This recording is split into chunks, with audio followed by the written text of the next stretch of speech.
महाडमधून एक मोठी बातमी येते। विकास कोगावले अखेर महाड पोलिसांना शरण आलेला आहे। महाडमधील मारहाण प्रकरणात विकास कोगावले शरण आलेला आहे। कालच सुनावणी दरम्यान कोर्टामध्ये सरकारच्या वतीने आश्वासन देण्यात आलेलं होतं की उद्यापर्यंत विकास कोगावले शरण येईल आणि त्याप्रमाणे विकास कोगावले अखेर पोलिसांना शरण आलेला आहे। गेल्या जवळपास 1.5 महिन्यांपासून तो फरार होता, तो सापडत नव्हता आणि त्यानंतर काल हायकोर्टाने या सगळ्या प्रकरणी झापलेलं होतं। राज्य सरकारची आणि त्यासोबतच मंत्र्यांची आणि मुख्यमंत्र्यांनाही त्यांनी ताशेरे ओढलेले होते आणि या सगळ्या प्रकारानंतर अखेर विकास कोगावले आज पोलिसांना शरण आलेला आहे। आता आज पुन्हा या सगळ्या प्रकरणी सुनावणी होणार आहे।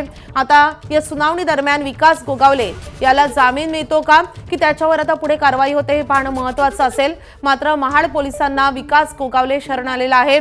मंत्री भरत गोगावलेंचा मुलगा विकास कोगावले गेल्या अनेक दिवसांपासून गायब होता। खरं तर एका मारहाण प्रकरणी नगर परिषद निवडणुकीच्या दरम्यान झालेल्या मारहाण प्रकरणी त्याचा शोध पोलिसांकडून घेतला जात होता, मात्र तो सापडत नव्हता आणि त्यावरूनच हायकोर्टाने पोलिसांची त्यासोबतच भरत गोगावलेंची आणि त्यासोबतच गृह खात्याची देखील कानउघाडणी केलेली होती की इतके दिवस झाले तरी तो कसा सापडत नाही।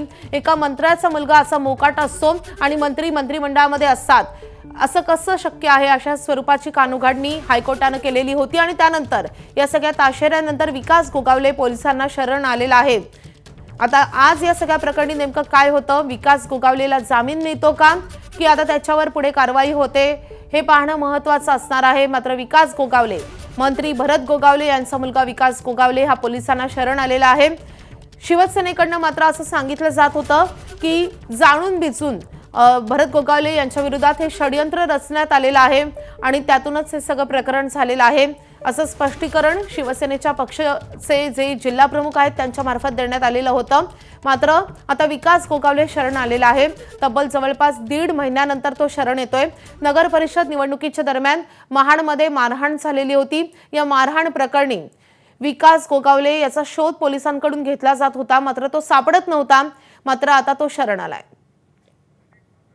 आपले प्रतिनिधी गणेश महाप्रळकर आपल्या सोबत आहेत। गणेश, अखेर विकास कोगावले शरण आलाय।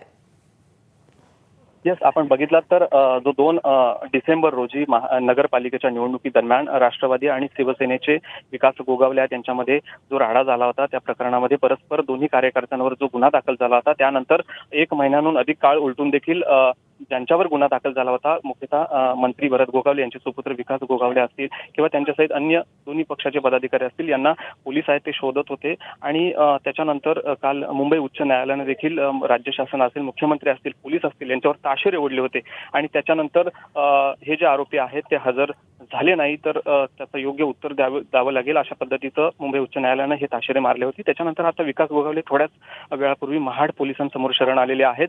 आता त्यांची त्या ठिकाणी चौकशी सुरू आहे। थोड्याच वेळात पोलीस विकास गोगावलेंना घेऊन आहेत ते कोर्टात हजर होणार आहेत। आपण बघितलं तर 1 महिन्याहून अधिक काळ उलटून गेला होता, तेव्हा देखील पोलिसांना हे जे आरोपी आहेत ते सापडत नव्हते। मात्र आज विकास गोगावले स्वतःहून उच्च न्यायालयाच्या आदेशानंतर महाड पोलीस ठाण्यात हजर झालेले आहेत। पोलीस आता त्यांची चौकशी करत आहेत। थोड्याच वेळात पोलीस आहेत ते त्यांना महाड पोलीस ठाण्यातून कोर्टात आहेत ते दाखल करणार आहेत। गणेश, आता पुढची कारवाई कशी केली जाईल? विकास कोगावलेला अटक केली जाणार का? खरं तर अटकपूर्व जामिनावर देखील आज सुनावणी होणार आहे, तर आज नेमकं काय होऊ शकतं, पुढे कारवाई कशी होईल? आपण बघितलं तर या प्रकरणानंतर विकास गोगावले किंवा त्यांच्यासोबत अन्य जे शिवसेनेचे काही पदाधिकारी आहेत त्यांनी सातत्यानं जामीन मिळावा यासाठी कोर्टामध्ये जो अर्ज आहे तो त्या ठिकाणी दाखल केला होता। मात्र कोर्टानं त्या ठिकाणी जो अर्ज आहे, जामीन अर्ज आहे, तो फेटाळला होता। त्याच्यानंतर मुंबई उच्च न्यायालयात देखील त्यांनी धाव घेतली होती, मात्र या ठिकाणी सातत्यानं त्यांचे जे जामीन अर्ज आहे तो फेटाळला गेला होता। आणि त्याच्यानंतर आता आपण बघितलं तर मग पोलिसांवर ज्या वेळेला उच्च न्यायालयानं दबाव टाकला, राज्य शासनावर दबाव टाकला, त्याच्यानंतर आता स्वतः विकास गोगावले आज हजर झालेत। आता कशा पद्धतीने त्यांची पोलीस चौकशी करतात किंवा याच्यानंतरची पुढची कारवाई कशी असणार आहे थोड्याच वेळात आपल्याला मिळेल। तब्बल 1.5 महिना अशा प्रकारे बेपत्ता असलेला विकास कोगावले आज अखेर पोलिसांसमोर हजर झालेला आहे, त्यामुळे या सगळ्या प्रकरणाकडे आपले लक्ष असेलच। गणेश, धन्यवाद या सगळ्या सविस्तर माहितीसाठी। एबीपी माझा, उघडा डोळे बघा नीट।